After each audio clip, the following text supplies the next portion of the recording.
Hola, mis queridos videoyentes o audiovidentes, y lo menciono así porque pues mis videos, más que atractivo visual, tienen, supongo yo, si tienen un atractivo, es el atractivo auditivo, ¿no?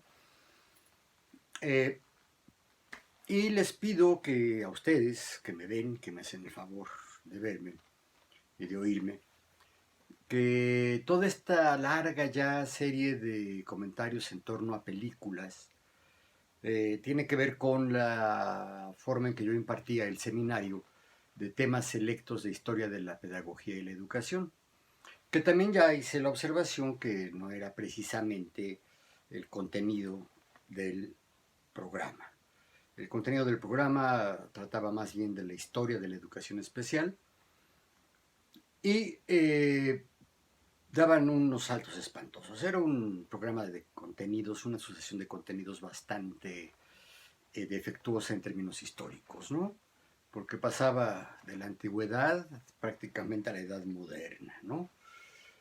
Y precisamente ahora que inicio los comentarios sobre la edad moderna y la película que utilicé para ver y comprender cómo se daba la interacción entre lo que es la sociedad moderna, es decir, perdón, la sociedad normal en términos modernos, que no es más que el reflejo de los intereses y de las formas de vida impuestas por los grupos dominantes, por las clases dominantes, con su gran aliado, el Estado. Eh, y esa película, no voy a hablar de ella en este video, pero se las anuncio de una vez, es la película que se tradujo al español de dos maneras, o El niño salvaje o El muchacho salvaje. Creo que es mejor El muchacho salvaje porque no era precisamente un niño. Eh, esta película de la nueva ola francesa es riquísima también para interpretarse a la luz de los propósitos que yo tenía. ¿Cuáles eran estos propósitos? Se los recuerdo para que eh, no se pierda el hilo, pues, ¿no? Para que vean cómo todos estos videos han tenido un hilo conductor, excepto los que expresamente en el título o en el contenido señalan que no salimos de esta secuencia. Eh, esta película es la que mejor ilustra porque habla de lo que está reconocido como el inicio de la educación especial. Y no se encuentra frente a un discapacitado en términos de lo que hoy se entiende como discapacidad. Recuerden que la discapacidad la seguimos entendiendo como la consecuencia en el desempeño de la vida cotidiana a raíz de alguna atrofia, de alguna distrofia o alguna hipertrofia. Esto es para decirlo elegantemente. Es decir, si alguno de tus eh, órganos o de tus miembros o de tus tejidos, ¿no? Orgánicos no se desarrolló lo suficientemente bien, ¿no? Distrofia, o se desarrolló excesivamente bien, hipertrofia, o bien simplemente no apareció, no se desarrolló desde el nacimiento o por un accidente, y esto lo llamamos la atrofia, ¿no? O se le llama en cierto sentido la atrofia.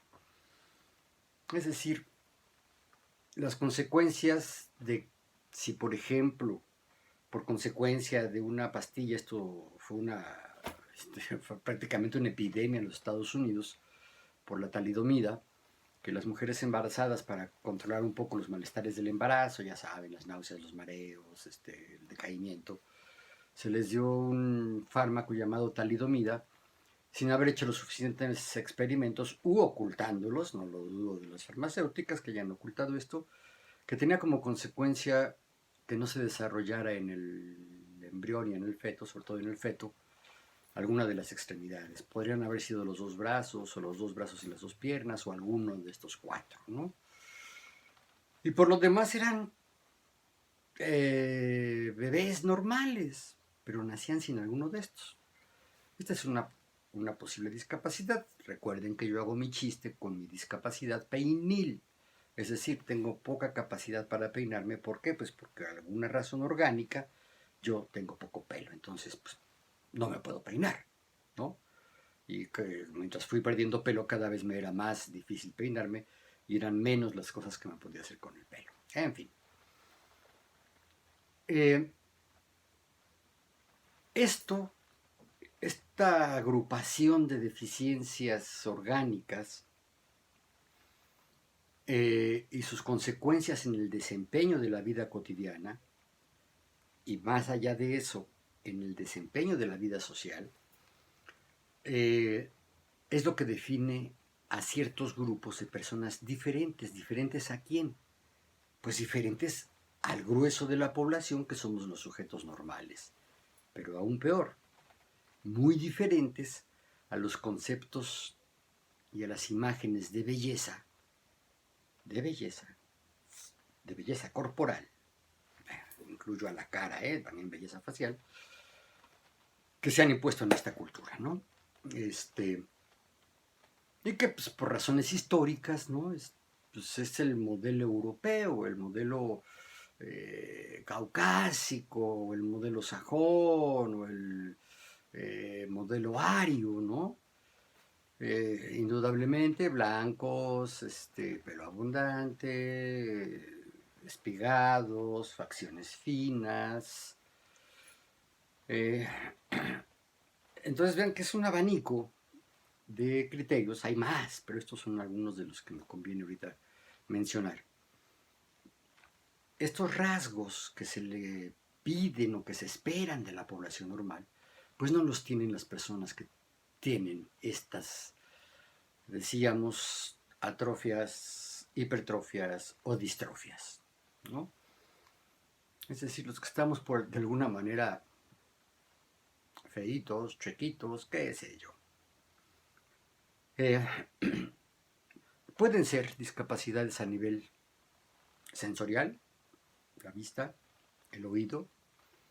El olfato no es tan importante para nosotros los seres humanos porque poco nos guiamos por el olfato conscientemente, porque inconscientemente parece ser que hay cosas muy fuertes allí en el olfato. Y tampoco se incluye el tacto ni otros sentidos, porque ahora los fisiólogos han encontrado un montón de sentidos, el sentido del hambre, el sentido del equilibrio, la propiocepción, etcétera, etcétera, etcétera. Pero bueno, hablemos de estos sentidos, insisto, los sensoriales, ¿no? La sensorialidad, que es básicamente audio, visual. Pero también las capacidades expresivas, lo que tiene que ver con la comunicación, ¿no? Tal vez problemas en el cerebro, en el pensamiento, que te permiten estructurar el lenguaje abstracto y entenderlo. O bien ciertas anomalías también a nivel cerebral que te impiden la conciencia del espacio, la conciencia de tu propio cuerpo, y tal vez de ahí se derive también una especie de discapacidad geométrica, ¿no? O bien de discapacidad para los números, que le llaman la discalculia. Y claro, la gran discapacidad, que es la discapacidad intelectual, ¿no? Que por alguna razón, ya sea por tamaño del cerebro o por ciertas deficiencias en las conexiones neuronales en el encéfalo, impiden que el sujeto piense como pensamos la mayoría, la inmensa mayoría.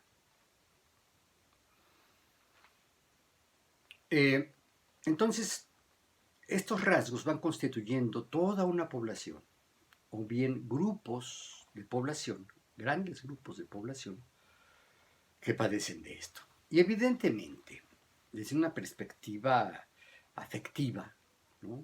Emocional, ¿no? Amorosa, cariñosa, pues los allegados a un individuo que tiene algunas de estas características, pues evidentemente se preocupan y tratan de trabajar para que esta persona tenga las menos afecciones o afectaciones posibles. Entonces aparece pues desde el Estado el esfuerzo de la educación especial, de las instituciones escolares, más que educativas, escolares, digamos, donde se les pretende dar sobre todo conocimientos. Pero aquí hay un montón de problemas, ¿no? Porque a lo mejor lo que necesitan no es tanto conocimientos. Claro, sí, conocimientos siempre hacen falta, pero más que conocimientos, a lo mejor habilidades, a lo mejor descubrir sus aptitudes, ¿no? En fin. Entonces aquí es donde cobra importancia el concepto central, el concepto fundamental, aquí sí fundamental, porque es lo que fundamentó mi perspectiva para enfocar estos asuntos desde una visión histórica, ¿no? Que este fundamento es la noción de alteridad. Y le digo noción ahorita porque me interesa tratarla como eso, como una noción. La noción del otro, la concientización en la medida de lo posible de que entre todos los seres humanos con los que interactuamos a nivel individual o a nivel grupal, eh, siempre hay similitudes y diferencias, pero algunos de estos vínculos que se establecen con los otros están basados en las diferencias. En particular, la educación especial sí es, sostengo yo, una acción educativa o que pretende ser educativa que está sustentada en la diferencia. Si estos niños, estos escolares que van a las escuelas de educación especial o que son integrados como educandos especiales a un grupo regular, si fueran iguales a nosotros, no existiría la educación especial. Entonces aquí la idea de igualdad o de equidad es una idea muy difícil, muy delicada, compleja, porque tienes que pensar en qué sí somos iguales. Seres humanos, sí, en eso sí nos parecemos, en eso sí somos iguales. ¿Estamos vivos y queremos seguir vivos y queremos que sigan vivos? Sí, también, ¿no? Orgánicamente ya se empiezan a ver diferencias.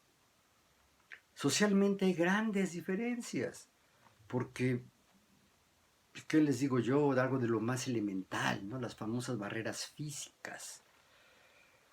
Si el pequeño y cuando crece no puede caminar por cualquier razón, porque tiene atrofiadas las piernas o porque no tiene piernas o porque tiene un muy mal sentido del equilibrio y tiene que andar en silla de ruedas, pues evidentemente una silla de ruedas no puede transitar por cualquier lado, ¿no? Estas son las barreras físicas, que si a los normales, entre comillas, se nos presentan barreras físicas, por supuesto, en el medio rural, ¿no? Hay, no predominan los caminos asfaltados, o no hay de plano, ¿no? Ya ni siquiera empedrados, ¿no? Hay veces que es una vereda, con charcos, con piedras, con rocas, con víboras, etcétera. Estos son los niveles en que a nivel social aparecen las barreras.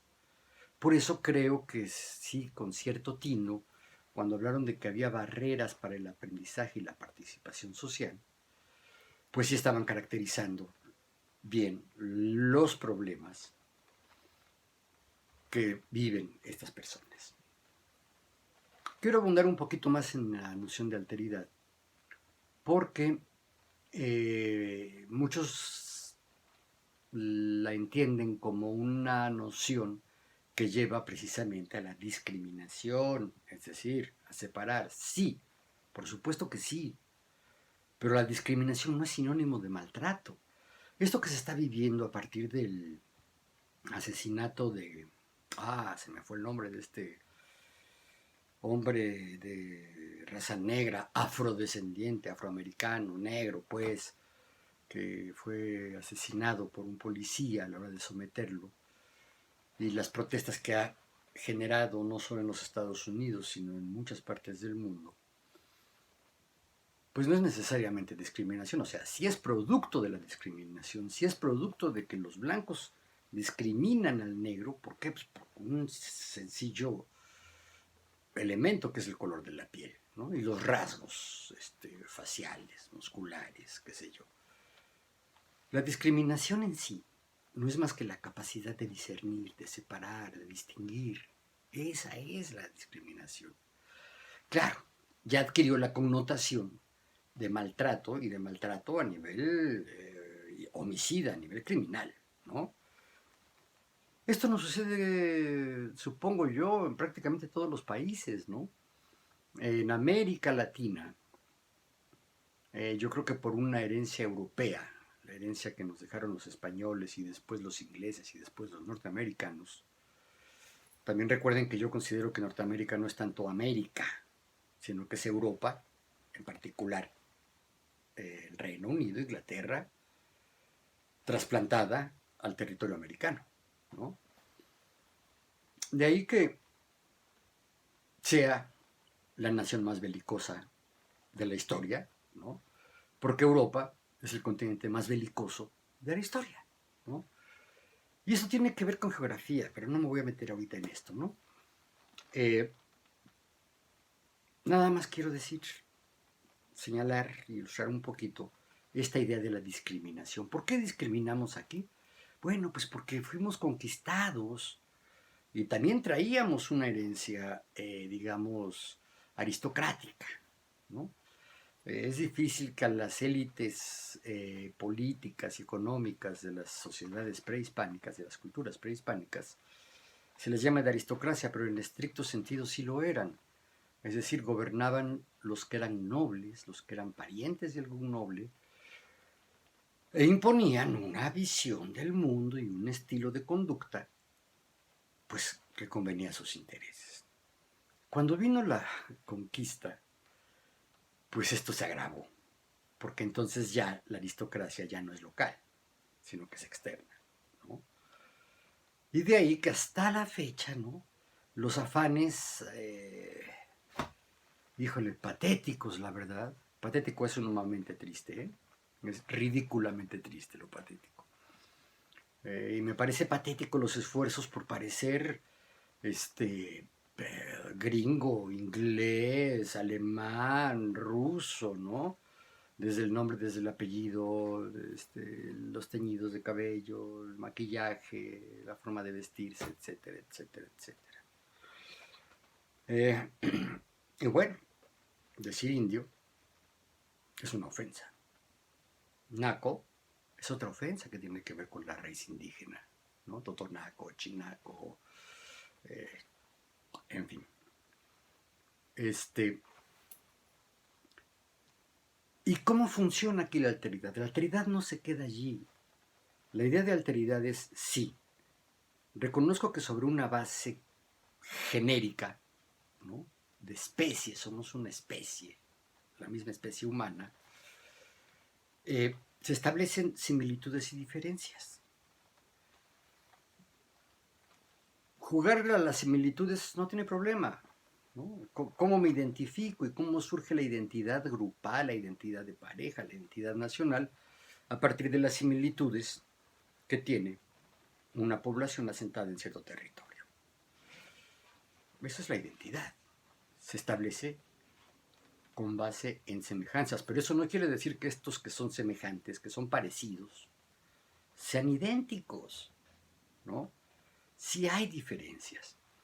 Entonces la idea de alteridad tiene que ver con el reconocimiento de la diferencia, dado que el conocimiento de la similitud está dado de antemano. Ya está dado. Para que yo pueda entender una diferencia, pues es porque entiendo las similitudes, ¿no? Pero hay que entender que tanto las semejanzas como las diferencias son parciales, no agotan las características de los dos miembros de la relación, y menos cuando son grupos grandes. Entonces, en esta película se narra el hecho de que históricamente, en Europa al menos, y por lo tanto en el resto del mundo occidental, incluyendo a los países que fueron colonizados en algún momento y que después nos hemos descolonizado políticamente, tal vez económicamente, pero no culturalmente, eh, aspiramos a ser como los grupos dominantes de la metrópoli. Entonces, por eso es que yo, para hacerles entender esto a mis alumnas, y que creo que tendría que ser la base más, no sé si la más profunda, pero sí de las más sólidas bases para el ejercicio de su profesión como maestros de educación especial, como maestros de niños con discapacidad, creo que es muy importante. Y la película que voy a comentar en varios videos, no este, sino la que sigue, esta película del muchacho salvaje, habla precisamente de eso, ¿no? Y cómo ya en sociedades en cada vez más sociedades que adoptaban formas de gobierno republicanas,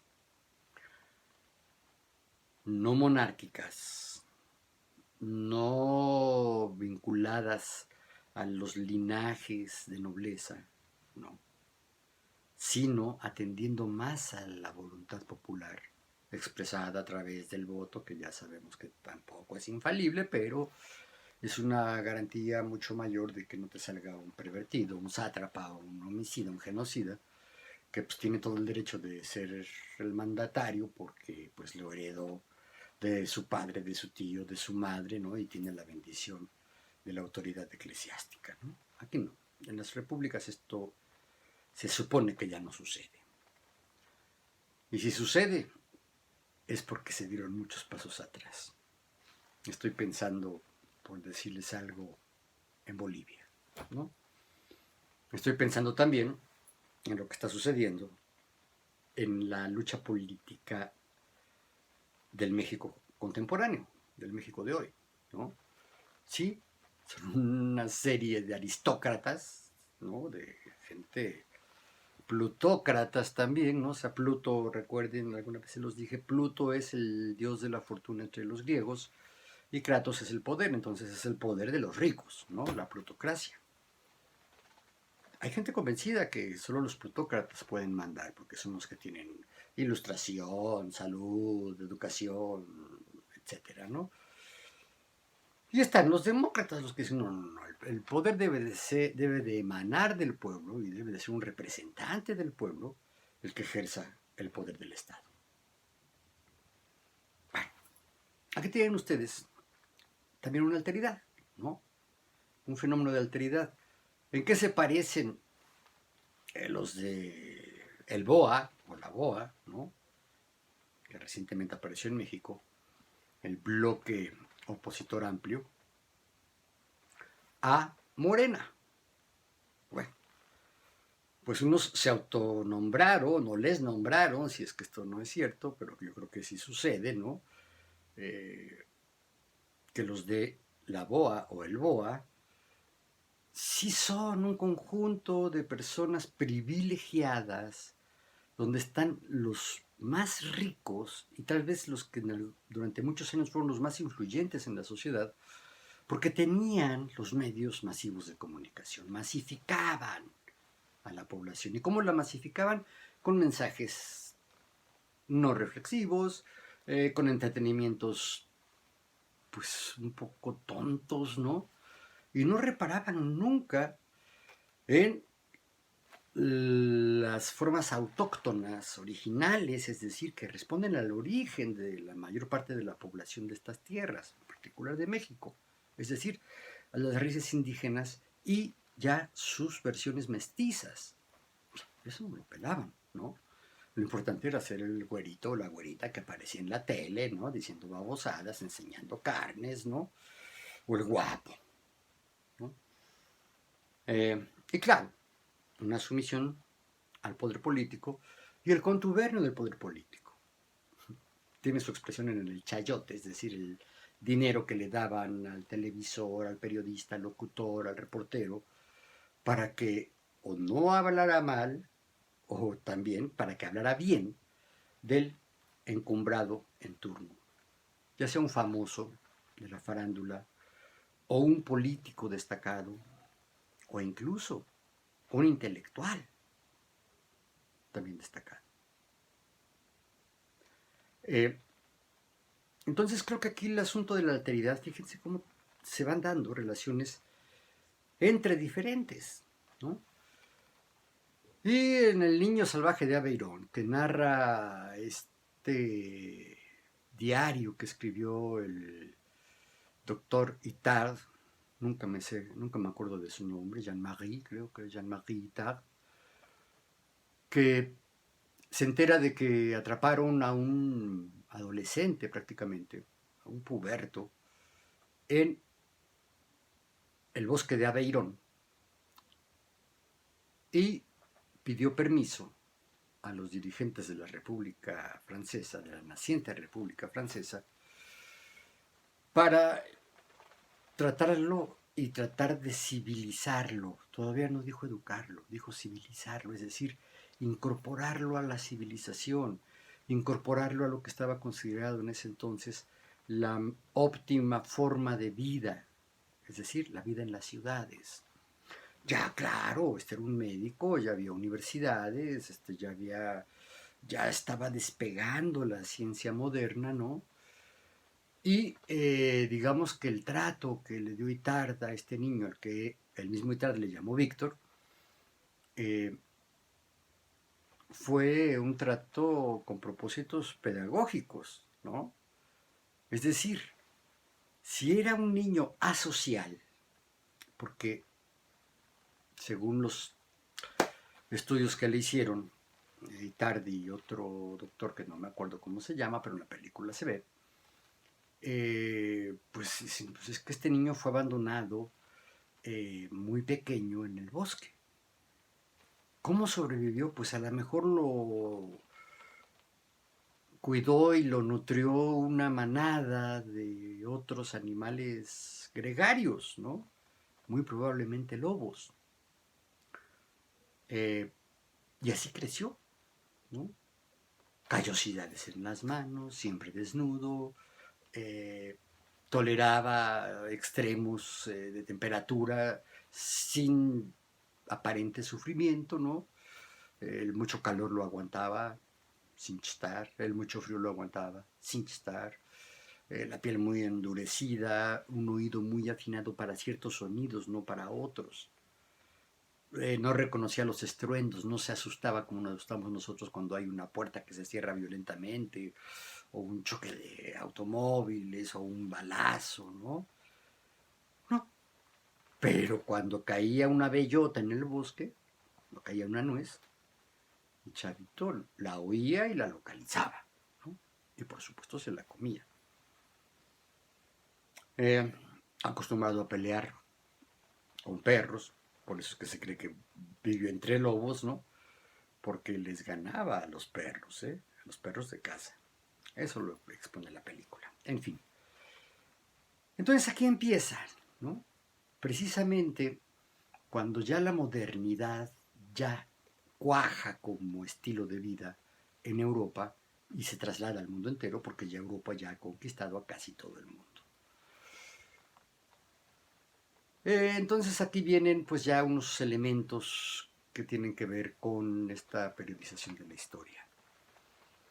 La Edad Moderna empieza cuando termina la Edad Media. Claro, no son hitos, no son momentos en que, ya cambió, ¿no? Son paulatinos. Pero este cambio paulatino de la sociedad medieval a la sociedad moderna, pues algunos lo ubican en 1492, cuando Colón llega a América, aunque él no supo que llegó a América, sino hasta muchos años después, y se encuentra una naturaleza diferente, una población diferente y altas culturas muy diferentes a las altas culturas europeas. Después del descubrimiento viene la conquista y luego viene la colonización, ¿no? La película del Niño de Aveyron, de Víctor de Aveyron, narra sucesos ocurridos a finales del siglo XVIII, 1790 y algo. Y queda para la historia como la primera experiencia en que un miembro prominente y bondadoso de la sociedad dominante parisina, Francia, gran nación en aquel entonces, intenta educar a ellos. Y eso marca, pues, tanto el surgimiento de la educación especial, que no existía antes de esto, pero también va apuntalando a la sociedad moderna, a la cultura moderna, a la modernidad. El problema con la palabra modernidad es que viene del griego odernius, con H, odernius, que es la misma raíz de la palabra hoy. Entonces lo moderno es lo de hoy. Pero esta definición de lo moderno como lo de hoy, pues es muy imprecisa, ¿no? Porque lo de hoy, pues también son los indígenas, las tribus aborígenes, por ejemplo, de Australia o del Amazonas, que si han tenido contacto con la cultura occidental, pues ha sido muy ocasional y no adoptan nada, ¿no? O adoptan unos pocos elementos, ¿no? Lo de hoy es Elon Musk, que lanza a través de su compañía y con colaboración de la NASA su nave espacial, ¿no? Eso es de hoy, es decir, es lo contemporáneo, ¿no? Es lo que está viviendo en estos tiempos. Pero también las masacres indígenas que se dan en el Amazonas, que se dan en la selva chiapaneca, ¿no? También. Entonces, el término edad moderna, pues es un término meramente cronológico y que hasta en eso tiene muchas dificultades. Porque unos lo ubican el inicio, bueno, ya la consolidación en el 1490, el inicio en 1492, otros lo ubican un poquito antes con la caída de Constantinopla, y hay otras hipótesis al respecto.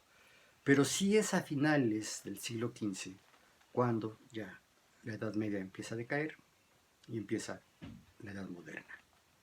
¿Qué sigue de la Edad Moderna? ¿Cuándo termina la Edad Moderna? Para algunos historiadores no ha terminado. Para otros sí. Termina precisamente con la Primera Guerra Mundial y el advenimiento del proyecto socialista, ¿no? Que poco después se llamaría la Unión de Repúblicas Soviéticas Socialistas. Y la expansión de este sistema socialista en varias regiones del mundo. ¿Terminó o no terminó la Edad Moderna? Pues los que dicen que sí terminó, pues hablan de la Edad Contemporánea. Y dicen que la Edad Contemporánea termina o con la Primera Guerra Mundial y la Revolución Rusa, o al término de la Segunda Guerra Mundial, que ya las democracias occidentales se imponen en el mundo, o en 1957 con el inicio de la carrera espacial, o en 1989 cuando cae el bloque socialista, ¿no? Hay mucha polémica. Yo por necesidades operativas sí voy a ponerle un fin, y es precisamente alrededor de los años 80 del siglo XX, cuando no solo desaparece el proyecto de los regímenes socialistas, el socialismo realmente existente, que para muchos no fue un socialismo real, pero bueno, fue diferente al capitalismo, y también empieza el despegue de la cibernética, gracias al desarrollo de la nanotecnología y de nuevos materiales superconductores que hacen que dentro de un aparatito, de una cajita chiquita, se meta una cantidad de información mucho mayor que la primera computadora, que se llamó ENIAC, que era un aparatote que ocupaba lo que ocupan más o menos 3/4, o bien una casa chica, ¿no? Una casa pequeña, lleno de bulbos y de cables, carísima, ¿no?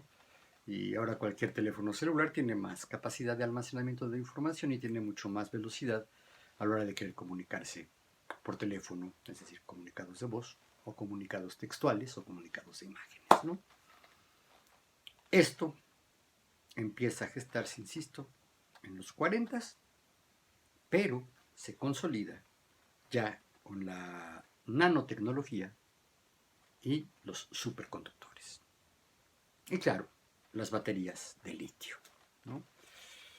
Y esto cambia la vida.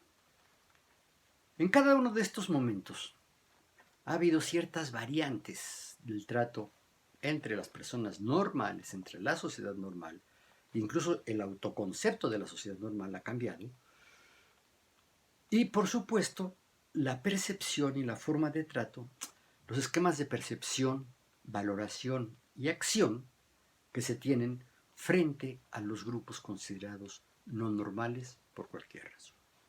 Pero de esos ya hablaremos en siguientes videos. Como ven, no puedo hacerlos más chicos. Espero que esta rapidísima información, este rápido repaso del concepto de alteridad, de las etapas históricas, de la imprecisión del conocimiento histórico, y yo creo que es así, qué bueno, porque no todas las sociedades vamos caminando al mismo ritmo, hacia una misma meta por el mismo carril. No, no es así. En ese sentido, las sociedades son muy diversas entre sí, las culturas son muy diversas entre sí, los sistemas culturales, colectivos, así como los individuos cada vez somos más diversos, pero esto no nos resta nuestra capacidad de solidarizarnos unos con otros, la capacidad de identificarnos en algo con algún otro, alguna otra, ¿no? Es decir, nuestra sociabilidad es la que permite precisamente esto, que tanto las semejanzas como las diferencias actúen en favor de la socialización, sea esta conflictiva o no, sea inequitativa o no. Y de esto la película del Niño de Aveirón es magistral. Yo voy a tratar de narrarla, tal vez me voy a llevar más capítulos que en las otras, más videos, para hacerles ver cómo además la narrativa cinematográfica de esta película es magistral. Así, magistral, genial. Yo he visto pocas películas así. Es una película en blanco y negro, hablada en francés, por supuesto. El director es François Truffaut. Y de verdad que hace una obra interpretada así, genial. Si no la ven con ciertos elementos que guíen la película, pues a lo mejor les parece una película aburrida, fantasiosa, pedestre, ¿no? Primitiva, no tiene grandes trucos cinematográficos, son muy malos sus trucos cinematográficos, pero, en fin, El Niño de Aveirón o El Niño Salvaje o El Muchacho Salvaje. Búsquenla, si está en internet, y si no, búsquenla ahora que se pueda en las grandes librerías que tienen también videos de películas clásicas, y esta es una película considerada clásica. En fin, nos vemos pronto.